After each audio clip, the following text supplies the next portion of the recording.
Welcome to a podcast celebrating Scottish culture and entertainment, which is here to sing the praises of books, films, comedy, music, theatre, exhibitions, telly, poetry and all that jazz.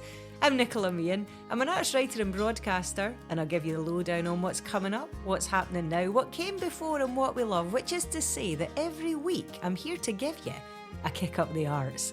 I'm joined by brilliant folk in fab art spaces around the country, and in this episode I'm revisiting the very first place I ever worked with one of my very favourite writers. Malachy Tallack was raised in Shetland, so you might think that we'd meet up there, and I will hopefully get up there soon enough, but we actually met up in Cupar Library, what with Malachy living in Fife these days. I had a Saturday job there when I was at primary school, so it was a lovely, if slightly unsettling experience going back after more than 35 years, but it hasn't changed that much at all, and I was just so thrilled about that. We need our libraries more than ever. Malachy's latest book, That Beautiful Atlantic Waltz, is a gentle, lilting meditation on landscape, love, home and loss, and it centres on a man called Jack whose quiet life is upturned by a small and quite surprising thing, and then another, and maybe one more. It's also an unhurried love letter to the power of a song and to country music, and there's a gorgeous accompanying album from Malachy via Jack, and both are absolutely worth your time. But seeing as That Beautiful Atlantic Waltz is also a reflection on memory and the myths that tend to wind around that, I started by taking Malachy back to my bygone days in Cupar Library, as far as I remember them. It's just so lovely to see you on what is a very sunny, if wintry, afternoon in Cupar, and I used to work here. It would be probably towards the end of the 1980s, and I would earn a £5, which was a lot of money back then, Malachy. You know, yeah. It really was, and I would immediately go across the road. So I think it's now a pound stretchers on that corner. Mm-hmm. That used to be Woolworths. And I would go straight across the road and spend my entire earnings, bar 1 pence, on a record. $4.99. I got some of the best records of my life, and I earned them. Erasures, The Innocents, Pet Shop Boys, actually. Can't put a price on those. It's that incredible thing of getting money of your own, isn't it? What do you do with it? It's fantastic. It's like a magical time. So I don't think I've been in here for, probably the best part of 35 years. Mm-hmm. And it hasn't changed that much. The kind of wooden panels downstairs in the library have always been there. So I had that moment of kind of almost seeing another version of myself within this space. And places can really do that, can't they? We can exist in between or among four walls at many different times. That's true. I'm not quite sure how I would feel if I went back to my first workplace, which was a petrol station in Lerwick in Shetland, where I was a petrol pump attendant when we were still kind of, the attendant did the pumping. Oh, yes, that's right. Yeah. So I would have been, I guess I was 15, maybe. There's something very romantic about libraries and not so much maybe about being a petrol pump attendant. Yeah. It sounds quite cool, though, maybe on an American highway, but I don't imagine the temperature was always so welcoming. Cool is right. It was cool to cold, pretty much always. Do you ever pass that place again, where it was like? Oh, I pass it all the time, yeah. See little Malachy serving at the petrol pumps. Yeah, I think they have now upgraded to self-service pumps, which is a good thing. Or not. Do you have that sense when you go back home, to Shetland, that you have to actually be in a place? Sometimes, until I came in here, for example, I forgot exactly where the large print section was when I would put the books away. Or once you have the geography of a place again, it seems much clearer to kind of see the different versions of yourselves within it, whether that's a building or perhaps a landscape. Yeah, that's right. I mean, I go back to Shetland a couple of times a year, and because it was home from the age of about 10 all the way through until, I moved away in my early 30s. There are many versions of myself that are still there, and there is still me now that is there. It's still a big part of my writing, and my family are all still there. So, yes, you can really be confronted with different past selves when driving around or walking around the town in Lerwick or further afield. And also through conversations, I would imagine, with whoever might be with you. If your family are all still there, those memories are so alive as well. Absolutely, yeah. And sometimes it's the changes as well, the things that have changed since the last time you were there, and suddenly all that's present is that memory. You maybe hadn't noticed this building, but it's gone, and all of a sudden it's more present having gone than it was. That is so absolutely true. My granddad was a builder, and so he built the old, as it now is, ice rink in Stirling and the old swimming pool in Stirling. And the pool in particular was just such a feature of the landscape of my kind of childhood. And I actually felt a sense of kind of propriety over it, you know. I feel like he had built it single-handedly. It got knocked down a few years ago, and every single time I pass it, and it's just beside where Stirling train station is or was, I kind of build it up again in my imagination. It has such a strong presence that it's almost tangible, and I feel really fiercely, even if it's subconsciously, that has to still be there, that it absolutely coexists with the Premier and whatever's taken over it. It's quite funny you say that, because quite early on when we were living in Shetland, we lived in a house that was right next door to the swimming pool in Lerwick.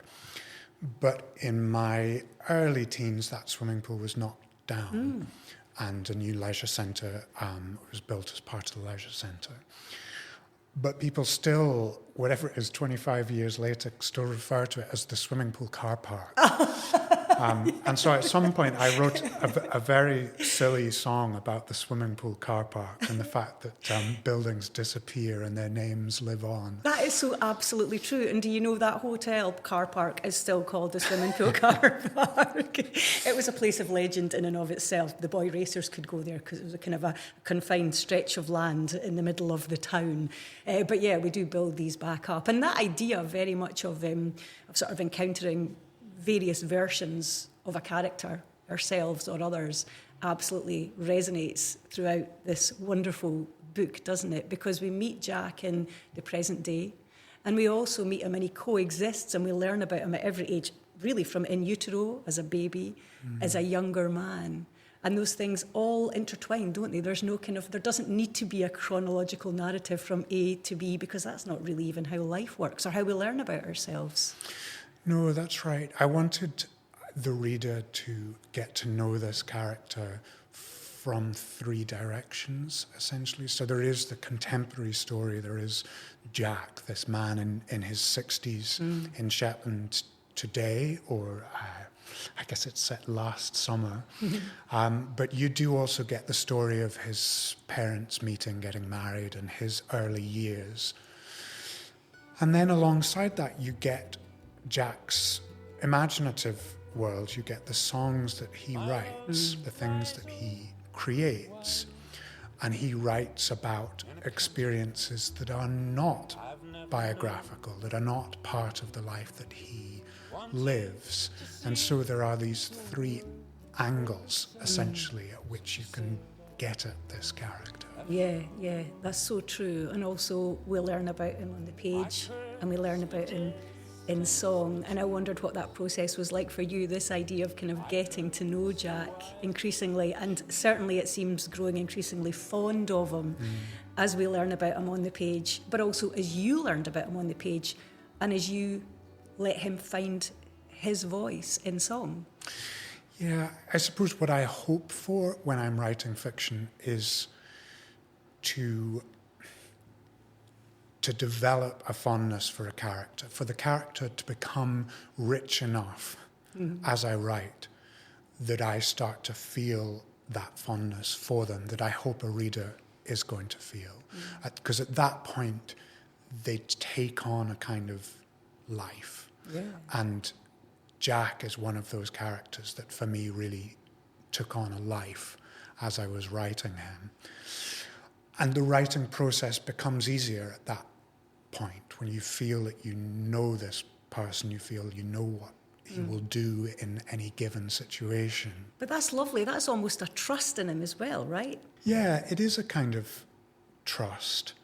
And it brings a certain momentum to the writing, which isn't always there. I think what I'm trying to do when I write fiction is to create a situation where that momentum can take hold, almost to push a rock to the top of the hill and let it roll down the other side. So I'm not so much interested in the twists and turns of plot. I'm interested in who is this person and what will happen to them. What will they do if I do this to them? If I put them in this particular situation, and then I can almost watch as it happens. That's fascinating, though. It is that momentum, but that element of tension, I think, as well. And the elements of tension we encounter within the book aren't always necessarily the ones that otherwise might be seen as such. Like a little baby animal, for example, is vital. Yeah, that's right. I mean, you know, at the start of the book, we meet this character, Jack, and we understand him to be a solitary figure, somebody who is very stuck in his ways, somebody whose days are lived entirely by his own choices. You know, he decides what he does when he gets up in the morning. He's almost retired, so he only has to work a couple of hours each day.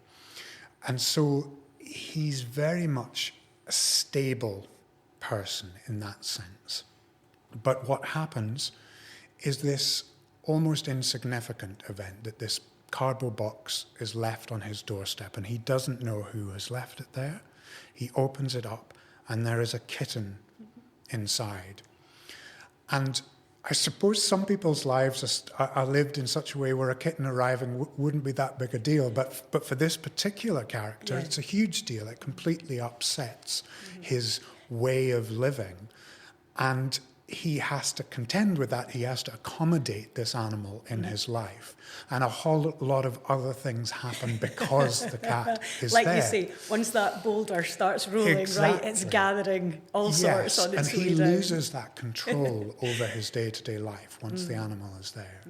Yeah, which is absolutely lovely. And we'll maybe talk more, no doubt, about his life and ideas of solitude, which is not necessarily the same as loneliness, but let's just get to the sort of idea you've been talking about there of it being on the page, of the story coming to life on the page and these characters coming to life on the page, but also in song. Just on a practical level, did the powers that be take much convincing that this could be a book which utterly stands alone in and of itself, a stunning album which also stands alone in and of itself, but also they could do something really magical if you could just do them both?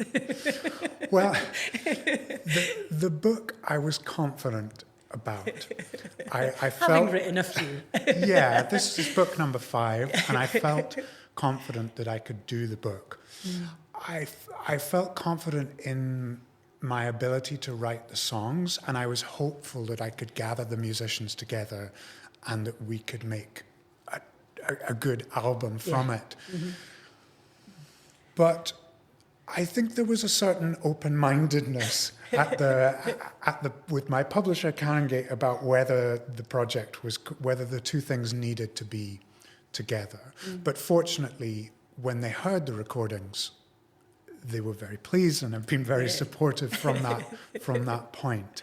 And I think it's been great to be able to go out and, you know, one of the things I really like about writing books, and it's odd because I'm not, you know, I'm quite a shy person, I'm not the most sociable person, but I actually like going out and doing readings and speaking about a book, because as a writer, it's the only opportunity really you get to interact with the people who are hopefully enjoying what you do, whereas most musicians are sort of going out night after night almost and performing. So it's been really lovely doing events and getting that sort of two sides of the engagement. I get to read from the book and speak about the book, but also to play these songs that belong to the character. Yeah, that's lovely. You speaking about those two sides of engagement, because, you know, that title, that Beautiful Atlantic Waltz, it reflects on so many ideas of life as a dance in many ways, you know, of our relationship between land and sea, between the present and the maybe mythical, if we'll talk about that a little bit, past, between ourselves and nature, and also the ways in which the album and the book seem to really, really intertwine together, there's a magic there. Yeah, and of course we were just speaking about what happens to Jack, and a dance, a waltz is it's a structured thing where generally you know how it's supposed to go, you know how your feet are meant to move, but you can also become caught up and carried by a dance, and that's sort of what happens, is that this character becomes carried away in this waltz. Yeah, and that's reflective of what he muses upon at various points in the book about his love of music, and particularly his love of country music. The reassurance that you can maybe see where it's going a little bit, but at the same time, it's the uncertainty of what's happening between the 2 points, between the beginning and the destination.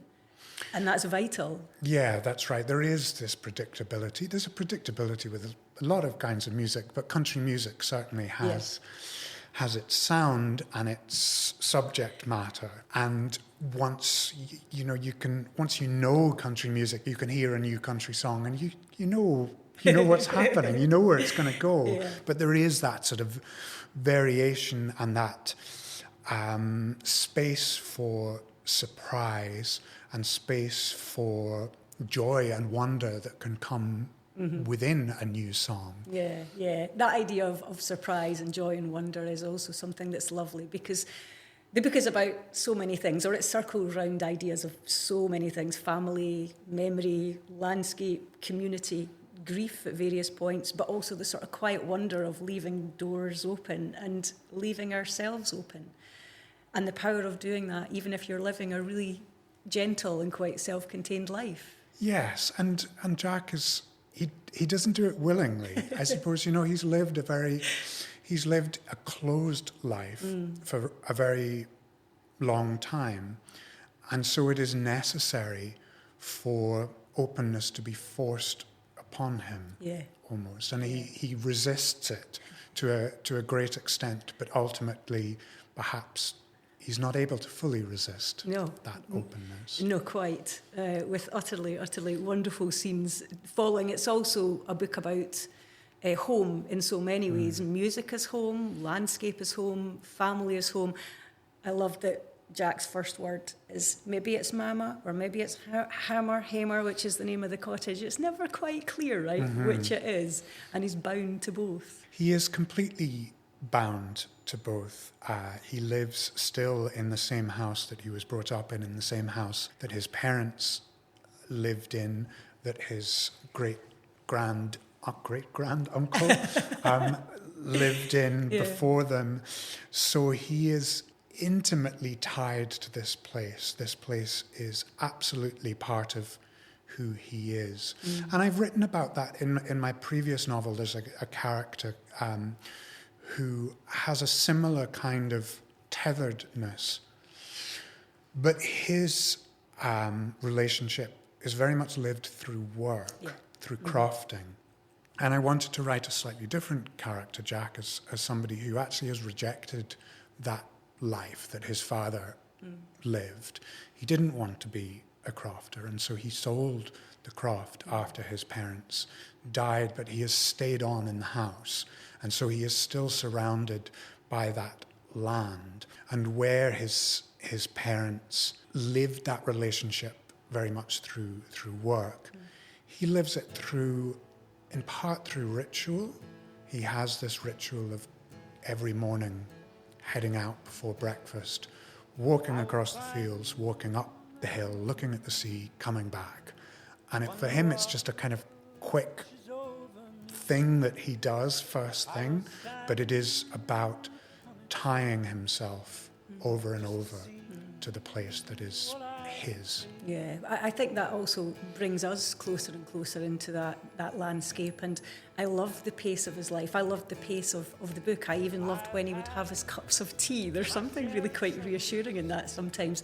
It's unhurried, and I think that's a wonderful sort of insight into a life which is more or less, one of solitude, but not of loneliness directly. The word lonesomeness is used a lot because it's a great word in country music, of course, and the quiet undercurrent of longing. It's not that he chose that life particularly, But he's not devastatingly lonely as a No, character. he's not. And just to jump back, of course, that is how our relationships are built, is through ritual, relationships with place especially, but also relationships with people. It's that repetition. Yeah. And that, of course, often gets missed from fiction because you don't necessarily want repetition. But I want to show a little bit of that, the over and overness. Yeah, even just going to the shops, exactly, and the discussions at the shop. And if he arrives a little bit early, that's okay. So Jack he is a man who does not think of himself as lonely. And I think he's honest in that. I don't think he's deluding himself. He has found ways to live a fairly rich emotional life through music. He gets a lot of that sense of emotional connection and stimulation through listening to and writing songs that he doesn't get through relationships with other people. But he does, as you say, he acknowledges that he feels lonesome sometimes, and he distinguishes between those two words, lonely and lonesome.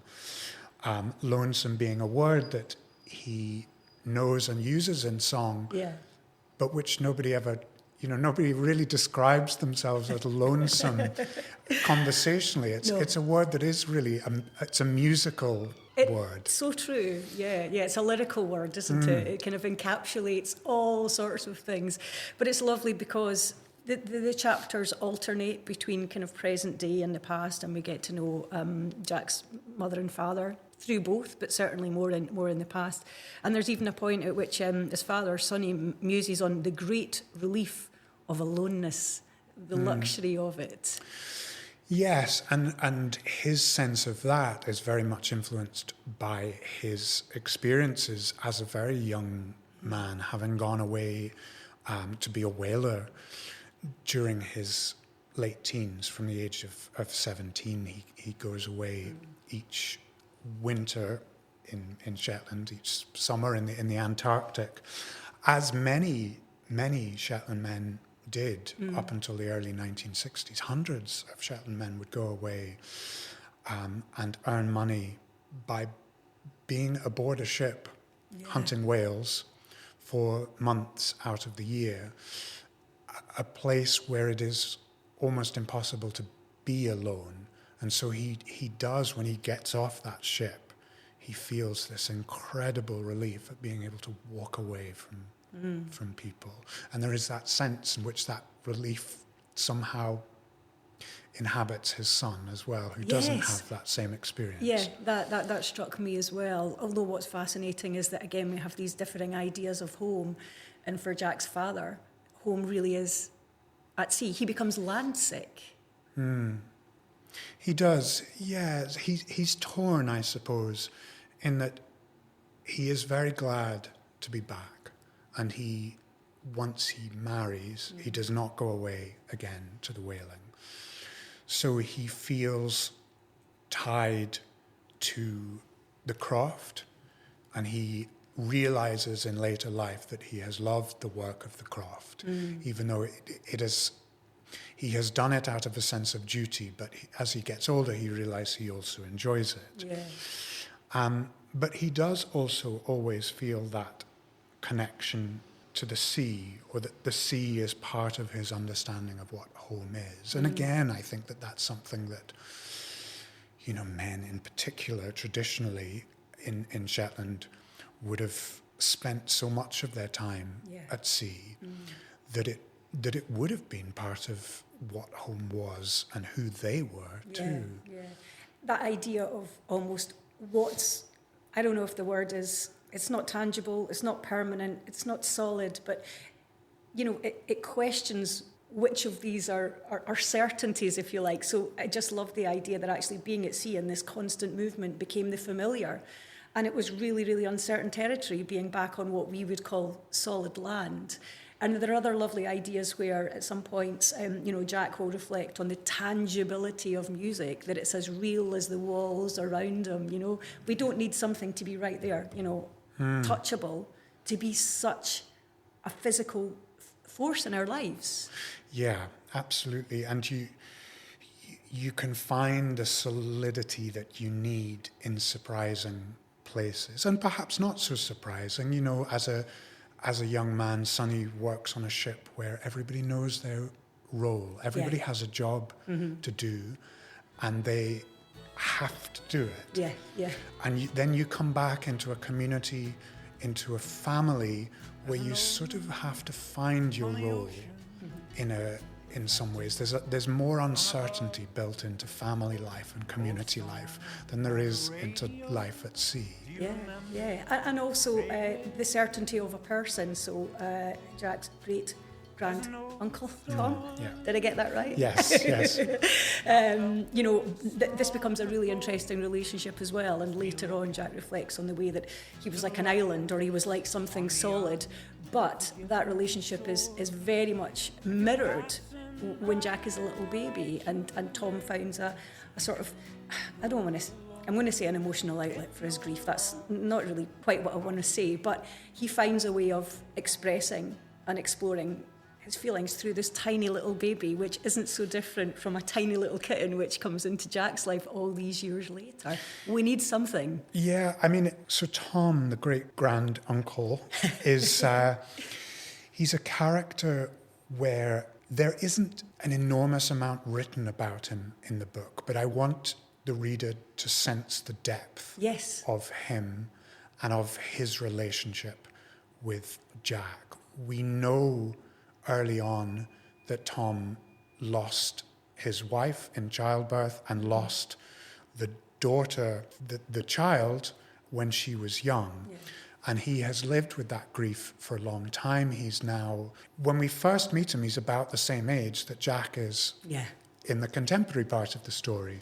And so there are these parallels between the two men. But Tom also gets almost a second chance at love, you could say. You know, he's had these terrible losses when he was younger, and all of a sudden his niece and her new husband move into his house, have a child, and he has this chance to be like a grandparent or an extra parent to Jack. And so there is that little bit of that small echo, I suppose, with what Jack experiences himself later on. Yeah, which is so lovely. And the pages just sing, but when I was reading it and listening to the album at the same time, there are so many wonderful kind of roots and distractions and diversions, and country music in particular is so great for that element of storytelling, isn't it? And really character-based storytelling. What's your own relationship with country music? Did you always love it? No. So country music is there because country music has to be there. Country music for me is the music of Shetland. It's the song of Shetland alongside, you know, the traditional fiddle music. The viols. When I think of Shetland song, it is country music. And that there are reasons for that, because Shetland, when it lost its native language in the 17th century, or late 17th century probably, the song tradition that must have existed up to that time was also lost. People stopped singing the songs that they didn't understand the words to. And from that point on, Shetlanders really must have sung whatever songs happened to be around at the time. So they probably sang Scottish songs, they probably sang songs from further afield when they came across them. But when country music arrived around the time that people started to get a wireless at home and maybe a gramophone if they were lucky, those became the songs that people sang to each other. Yeah. And so they lodged themselves deep within Shetland culture. Now, when I was growing up in the 90s, it seemed like everybody listened to country music. You know, older people listened to Jimmy Rogers, and they listened to, I suppose, what you would call country and Irish, sort of Daniel O'Donnell and worse. And the people who were maybe a generation or a little bit older than me were listening to people like John Prine, people like Emmylou Harris. So I suppose you think of as the most kind of crossover artists, and Chris Christopherson, people like that. And I liked some of those people. I liked John Prine quite early on, and I liked Graham Parsons. But a lot of the other stuff I didn't like at all. As you often don't like. You don't like the music that people who are 40 years older than you like, usually. This is not for me. But as I got older, you know, country music can get hold of you as you get older. Mm-hmm. You start to hear something in it, and you start to allow yourself to listen a bit harder. And I think once you allow yourself to accept that sound, the kind of twang of it, and the elements of it that are cliched, once you say, I'm okay with that, then you start to find a whole other layer of pleasure that is there. And then when I was writing the book, I wanted to immerse myself in the music that Jack loves. And so I listened to artists that I had never spent time with before, and came to love a lot of the music that appears. I mean, most of the artists and songs that appear and are mentioned in the book are there because I liked them. Oh, yeah. So there is that truth in the music and in the songs. Was it liberating to write songs through Jack's voice? I think what made it easy-ish is that the songs aren't really written through Jack's voice. That Jack thinks of his songs for the most part as fiction. Yeah, no one will ever hear them. Yeah, no one will ever hear them, but also because his life has been so limited in an emotional sense. He writes fictionally about love and about lost love. And we learn as the book goes on that there are, there might be elements, there might be more to it than we realize at first. But essentially, he's not writing about himself for the most part. And so that made it a bit easier for me because there wasn't a kind of prescriptive idea of who this person had to be in the songs. He could be whoever he wanted to be. So I was writing Jack. I was being Jack, being somebody else, almost. And that made it slightly easier than being this kind of fixed character. Yeah, quite. But of course, the lovely thing is that he remarks upon the fact that, perhaps he doesn't know these things firsthand, but that inhabiting a song or bringing a song to life isn't necessarily a million miles away from that either. No, he says that he recognizes that writing a love song is not the same as being in love, but they're not perhaps as different as we might think. And of course, we learn our ideas of love in large part through culture, through watching films, through listening to music. That's how we get a grasp on what it means to be in love. So he's not so far off the mark, I think. Yeah, no, that's so absolutely true. That articulates it for us, doesn't it? Love, heartbreak, all of it. It speaks that for us. And country music, of course, is a music of melodrama. Oh, yeah. Where these feelings are exaggerated to a great extent, and often, Jack goes on these sort of monologues sometimes about music, and one of them is about the idea that country music flourishes in places where people might not have an easy time talking about these feelings. It gives people, and maybe men especially, the opportunity to express great emotional, to unburden themselves emotionally in a way that is socially acceptable. Yeah. So you immersed yourself in that country music. There's Absolutely, a great attendant playlist, which is well worth listening to as well.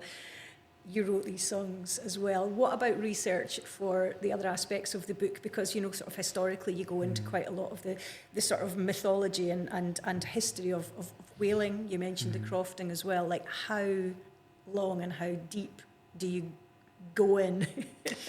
Well, and how much is your own lived kind of experience and memory? So one of the reasons I like writing fiction sometimes is that it involves a lot less research than writing non-fiction. Out of choice, I write about subjects that are close enough to my own experiences and to what I know well. It doesn't require me to do too much research work in that sense. In terms of the whaling, which is the furthest part from my own knowledge, yes, I had to do research, but some of those stories have been with me for a long time because I knew people when I was a young teenager. I first met men who had been whalers when they were about my age or a bit older than I was, and the stories that they told stuck with me because they were so dramatic and they were so outrageously alien to the life that I knew. And those stories were told, and so I think they enjoyed telling stories to a young, impressionable boy.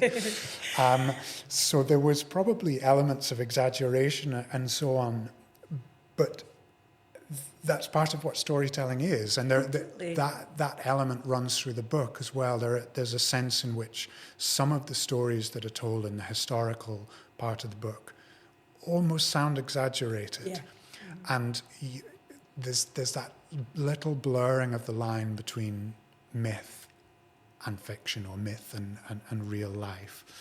So the sense of those stories had been with me for a long time, but in order to get the kind of level of detail, I did read accounts. There are many great accounts of life as a whaler in the Antarctic, and specifically by men from Shetland who had gone away and who had worked in different parts of that operation. There's all kinds of different jobs involved with that industry of whaling. So I read a lot about that in order for it to feel accurate as well as dramatic. But I love that actually the emotional memory of it came from these stories that you were told when you were younger and which absolutely lived with you.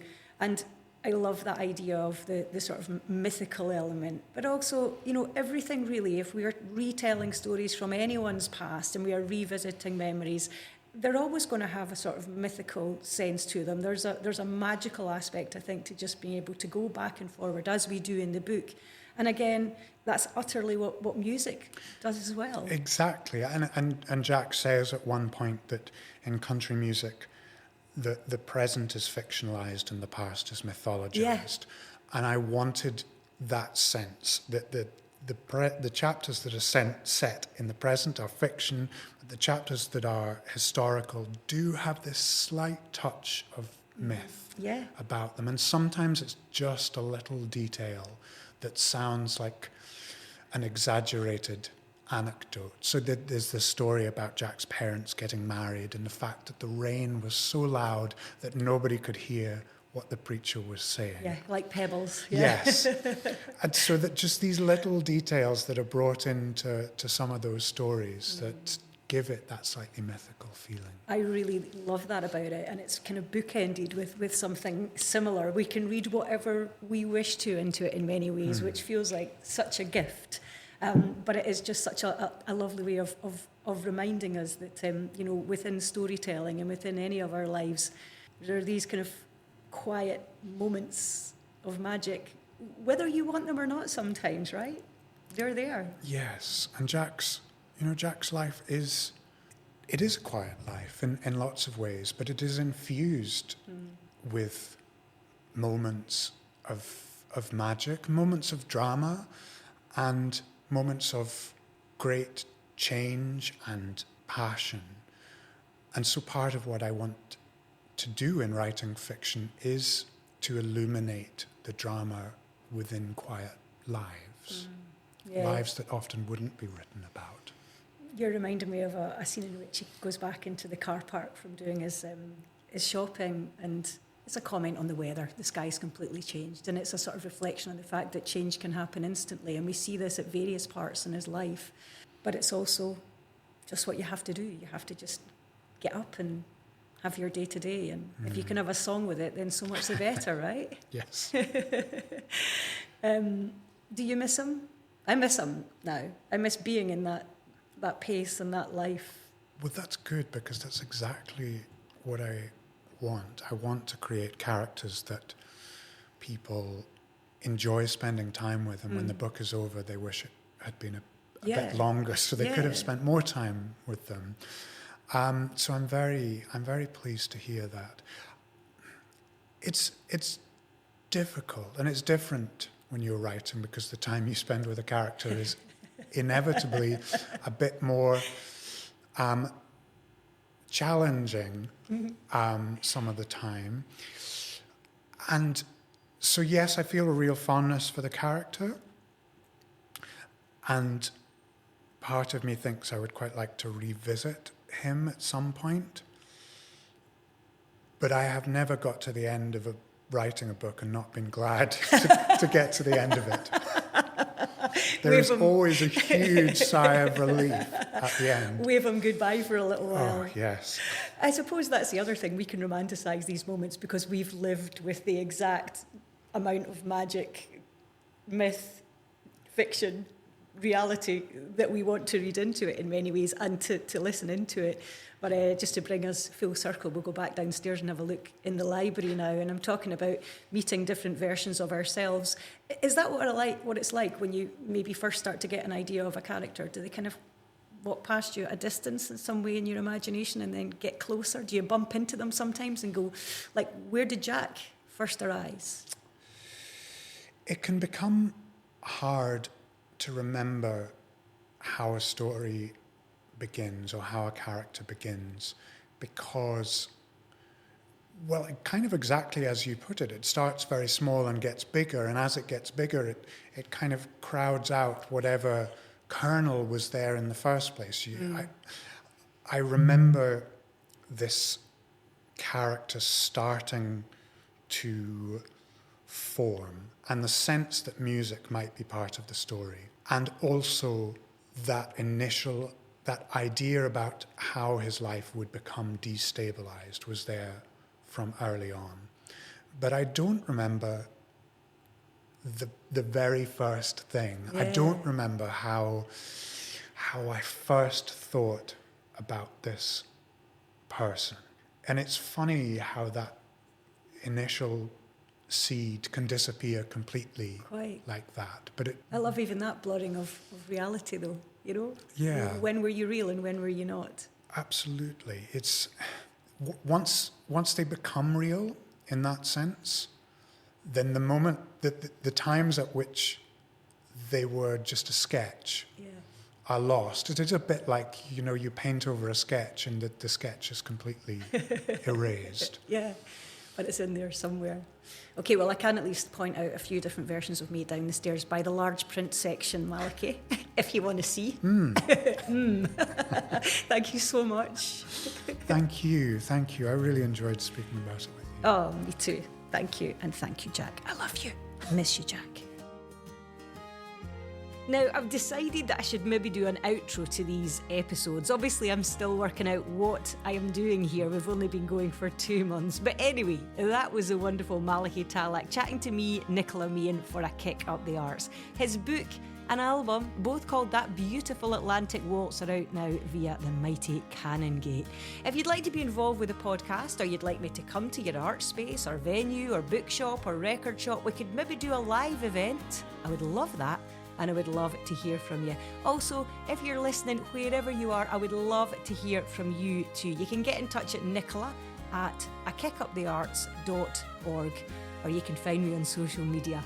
And while I'm here, if you like this chat, there are loads of other episodes with writers like Chris Brookmeyer, Chitra Ramaswamy, Hannah Lavery and James Robertson, with musicians like King Creosote, Horse, Bobby Bluebell and Skin from Hipsway, B. Charlotte and Andrew Vasilic, the list goes on, with actors like Gavin Mitchell, Blythe Duff, Colin McCready and Hannah Jarrett Scott, and with icons no less, like Barbara Dixon, Claire Grogan and Gail Anderson. I would love you to listen to them.